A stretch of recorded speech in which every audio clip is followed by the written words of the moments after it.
Bonus பிறந்த கதை. Bonus எப்படி பிறந்ததுன்னு அந்த கதை தெரியுமா? பண்டிகை காலம் நெருங்கிவிட்டது.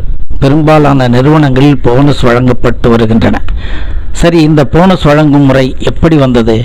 இதற்கு ஒரு சரித்திர பின்னணி உள்ளது. இந்தியாவில் பிரிட்டிஷ்காரின் ஆதிக்கத்திற்கு முன்பு வாரச்சம்பள முறையே நடைமுறையில் இருந்து வந்துள்ளது.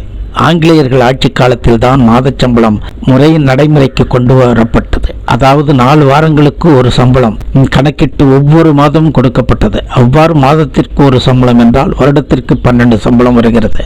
ஆனால் ஒரு வருடத்திற்கு 52 வாரங்கள் வருகிறது. அப்படி என்றால் 13 மாதங்கள் வர வேண்டும் அல்லவா? இதனால் தொழிலாளர்கள் ஏமாற்றப்படுவதாக 1930ஆம் ஆண்டுகளில் மகாராஷ்டிராவில் உள்ள ஒரு சிறு தொழிற்சங்கங்கள் போராட்டத்தை தொடங்கின. சுமார் 10 ஆண்டுகள் இந்த போராட்டம் நடைபெற்றது. இதனைத் தொடர்ந்து ஒரு மாத சம்பளத்தை வழங்குவது குறித்து தொழிற்சங்க நிர்வாகிகளுடன் பிரிட்டிஷ் அரசு ஆலோசனை நடத்தியது. இந்தியாவில் பெரும்பாலான மக்களால் கொண்டாடப்படும் தீபாவளி பண்டிகையின் போது மக்களுக்கு அதிக பண தேவை இருக்கும் என்பதால் தீபாவளிக்கு போனஸ் வழங்கப்பட்டது. இதையடுத்து 1940ஆம் வருடம் ஜூன் மாதம் 30ஆம் தேதி இந்தியாவில் முதலாக போனஸ் வழங்கப்பட்டது. இதுதான் போனஸ் பிறந்த கதை. நன்றி நண்பர்களே. சப்ஸ்கிரைப் பண்ணுங்க, லைக் பண்ணுங்க, ஷேர் பண்ணுங்க.